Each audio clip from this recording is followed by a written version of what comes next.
नमस्ते दोस्तों, आप सबका एक बार फिर से स्वागत है आपके अपने YouTube चैनल सत्य सनातन में। आज आपने हमारे पास में इतने सारे वीडियोस भेज दिए हैं विजन आईएएस के, और इसके साथ ही साथ एक और टीचर है कोई अवध कुमार झा करके, शायद इनके इतने सारे वीडियोस भेज दिए और आप लोगों ने कहा कि इन सब का एनालिसिस कीजिए क्योंकि ये बहुत ज्यादा खतरनाक मामला है। पिछले दिनों आपने देखा कि सुदर्शन न्यूज वाले सुरेश चौहान के जिन्हें एक पूरी मुहिम चलाई थी यूपीएससी जिहाद की। यूपीएससी जिहाद में वो बताते थे कि किस प्रकार से मदरसा ग्रेजुएट्स को पढ़ा लिखा करके तैयार करके उनके अंदर दिमाग में जिहादी मानसिकता भर के ब्रेन वॉश करके उनको यूपीएससी क्लियर कराया जा रहा है, और जिसमें पूरा पूरा सहयोग हमारी तत्कालीन केंद्र सरकार भी दे रही है, जिसमें कि मुख्तार अब्बास नकवी इस बात को गर्व से कहते हैं कि इस साल हमने 54 मदरसा छापों को यूपीएससी में डाल दिया, इस साल हमने 40 को डाल दिया। और इन सब के पीछे कौन होता था? जकात फाउंडेशन ऑफ इंडिया। जकात फाउंडेशन ऑफ इंडिया एक ऐसी संस्था जो सब मुसलमानों से पैसा इकट्ठा करती है। यह जेडएफआई बाहर से आने वाले रोहिंग्या बांग्लादेशी घुसपैठियों को शरण देती है, और इस तरीके की बहुत सारी संस्थाएं जो पैसा इकट्ठा करके बाबरी मस्जिद का केस लड़ती रही, वहां पर राम मंदिर नहीं बनने दिया गया, और इसी तरह की इस्लामिक संस्थाएं आज भी आतंकवादियों के केस लड़ती है, उनको कानूनी सलाह सहायता मुहैया कराती है। और आप देखिए कि वो तो मदरसा छाप थे जो यूपीएससी में जा रहे थे, क्लियर कर रहे थे और अधिकारी बन रहे थे।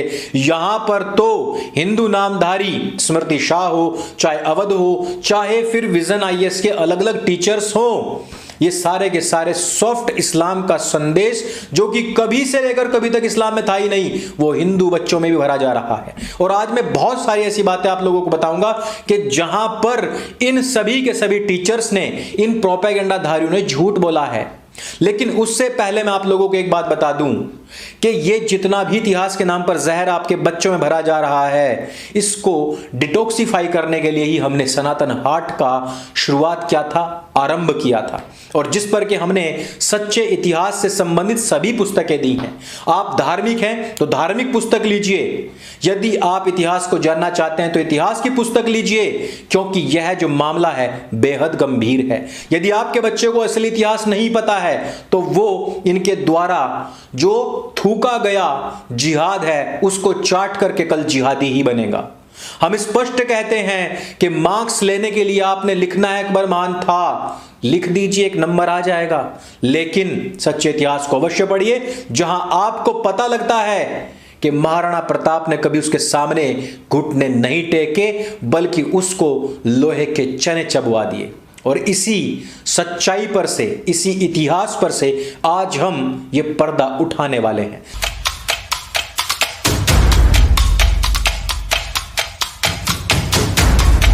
सबसे पहले ये वीडियो, हुजूर साहब गुजरते थे एक रास्ते से, कोई महिला उनके ऊपर डेली कूड़ा फेंकती थी, और ये सारे के सारे वीडियो मैं नीचे पिन कमेंट में टेलीग्राम ग्रुप पर भेज दूंगा। यहां पर समय नहीं कि मैं एक एक को आपको सुनवा सकूं। ये व्यक्ति, इसको आपने YouTube पर देखा होगा, आप आजकल इसको हिंदू धर्म का प्रचार प्रसार करते हुए भी देख लेंगे, क्योंकि इस व्यक्ति ने जो जहर पीछे बो रखा है उसकी फसल अब इसे ना काटनी पड़ जाए, ऊपर से ये ओवरलैपिंग कर रहा है। इस व्यक्ति ने कहा कि मोहम्मद के ऊपर एक महिला कूड़ा डाला करती थी, और वो व्यक्ति यानी कि मोहम्मद कभी भी इस बात का गुस्सा नहीं करता था। एक दिन उसने कूड़ा नहीं डाला, वो शायद बीमार पड़ गई, उसको देखने के लिए गए, देखा उसकी हालत खराब है, मोहम्मद साहब उसकी सेवा में लग गए, ब्ला ब्ला। इस मौलाना को आपने कई बार सुना होगा, मैंने कई लाइव में इस व्यक्ति का ये स्पीच लिया है। This is not authentic. ये व्यक्ति स्वयं इस बात को कह रहा है, इस तरीके की कोई आयत नहीं है, इस तरीके की कोई हदीस नहीं है, इस तरीके का मोहम्मद का, इस्लाम का कोई इतिहास नहीं है। आप जरा सोचिए कि सुनी सुनाई बातों के ऊपर ये अवध कुमार झा अपने आप को इस्लामिक मौलवी समझ रहा है, उनकी तरह प्रीचिंग कर रहा है, नाम हिंदू है लेकिन काम सारे के सारे मौलानाओं वाले कर रहा है। इस मौलाना को जरा कह दीजिए कि इस प्रकार का कहीं पर भी कोई भी इतिहास मौजूद नहीं है, और ये कोई अंकुर आर्य नहीं कह रहा है, ये खुद इस्लामिक जो स्कॉलर्स हैं, जो प्रवक्ता हैं, जो उनके मौलाना हैं, उन्होंने स्पष्ट बात कही है। क्योंकि मोहम्मद का केवल एक ही चरित्र है, और वो है तलवार, तलवार का जोर। और उनका इतिहास इस बात को कहता है, मैं नहीं कह रहा हूं। उनका इतिहास पढ़िए, इतिहास में स्वयं लिखा हुआ है कि किस प्रकार से उम्म किरफा नाम की 80 साल की बुजुर्ग महिला के दोनों पैरों में घोड़े से रस्सियां बांध दी गई थी और दोनों घोड़ों को विपरीत दिशाओं में दौड़ा दिया गया था ताकि उम्म किरफा की दोनों जो टांगे हैं वो बीच से चिर जाएं। उम्म किरफा इस प्रकार से चिर करके मरी थी केवल और केवल इसलिए क्योंकि वो लूट का विरोध कर रही थी। उसके बाद में उसका सिर काट लिया गया और मोहम्मद के सामने इस तरीके से लटका करके पेश किया गया था। ये है इतिहास, समझे अवध जी। अब स्मृति शाह जो कह रही है कि ये बड़ा ही लिबरल है इस्लाम, एकेश्वरवाद में विश्वास रखता है, इस पर मैंने डिबेट की सीधी सीधी चुनौती भी दी है और मैंने कहा है कि मैं एक ईश्वर में मानता हूं और उस ईश्वर में मानता हूं जिसकी अवधारणा वास्तव में है। इस्लाम के अंदर कहा गया है कि वो जो अल्लाह है वो पूरी तरीके से अदृश्य है, अगोचर है, लेकिन कुरान की जो आयतें हैं वो स्वयं ही इन सब बातों का विरोधाभास खड़ा कर देती हैं और वो कहती हैं कि उसके हाथ भी हैं, उसके पैर भी हैं, उसकी वाणी भी है, यानी कि वो बोलता भी है, वो तख्त पर बैठा हुआ भी है और वो सब चीजों को देख भी रहा है। और कुछ लोग कहेंगे कि यह जो चीजें हैं ये अलंकारिक भाषा में कही गई हैं। नहीं, कई स्थान पर कोई अलंकारिक भाषा नहीं है, स्पष्ट शब्दों में ही कहा गया है। लेकिन मैं वेदों का मानने वाला, एक ईश्वर का मानने वाला और स्पष्ट इस बात के ऊपर पूर्ण विश्वास करने वाला कि वो अगोचर है, अदृश्य, जिसको हम इन चर्म चक्षुओं से नहीं देख सकते, क्या मुसलमान मुझे अपने आप में स्वीकार करेगा? क्या मुझे इस नाम और इस धर्म, वैदिक सनातन धर्म के साथ में स्वीकार करेगा? नहीं करेगा। स्मृति शाह जी, आप अपने प्रोपेगेंडा को कृपया अपने स्थान विशेष में दुबका करके रखिए, क्योंकि बाहर काफी बुद्धिजीवी लोग घूम रहे हैं, वो आपको पकड़ लेंगे और वो फिर समझाएंगे कि जिस प्रकार से दीपावली का आप विरोध करती हैं, जिस प्रकार से संयुक्त परिवारों का विरोध करती आई हैं, जिस प्रकार से आप हिंदुओं की भावनाओं पर लगातार आघात करती आई हैं और कहती आई हैं कि मुगल जो थे उन्होंने इस देश को ना बड़ा वैभव दिया। कल ही का ट्वीट है, कल ही का ट्वीट है और उस देश के राजदूत का ट्वीट है जिसको कि हिंदुस्तान ही नहीं बल्कि पूरे विश्व के कट्टरपंथी आतंकवादी गिरोह के मुसलमान लोग सपोर्ट कर रहे हैं। उसी देश के क्या कहा उसने? उसने कहा है कि आज रूस हम लोगों के ऊपर इस प्रकार से हमला कर रहा है, इस प्रकार से इन्वेड कर रहा है जिस प्रकार से मुगलों ने राजपूतों का नरसंहार किया था। यूक्रेन का राजदूत कह रहा है, विजन आईएएस के टीचर्स जो कह रहे थे कि मुगलों ने ऐसा नहीं किया, मुगलों ने वैसा नहीं किया, आज वही यूक्रेन का राजदूत कह रहा है, जिस यूक्रेन को भारतीय मुसलमान तक भी सपोर्ट कर रहे हैं और उनके सारे के सारे हितैषी पैरोकार और इस प्रकार के जितने भी ये तथाकथित अलेज्ड टीचर्स हैं, ये सारे के सारे सपोर्ट कर रहे थे। आज यूक्रेन चेचन्या के मुसलमानों को, मुसलमान सैनिकों को मारने के लिए कारतूसों पर सुअर की चर्बी चढ़ा रहा है ताकि वह सुअर की चर्बी जब उनके खून में मिले तो वो जन्नत न जा सके, हूर गति को प्राप्त ना हो सके। और आज वही यूक्रेन का राजदूत यहां भारतवर्ष में खड़ा होकर कह रहा है कि महाशिवरात्रि पर सभी महादेव के भक्तों से हम अपील करना चाहते हैं कि वो प्रार्थना करें कि यूक्रेन का भला हो, उसकी रक्षा हो। और आज हम सब पर वैसा ही हमला हो रहा है जैसा कि मुगलों ने राजपूतों पर किया था और हजारों लाखों की संख्या में उनका नरसंहार कर दिया था।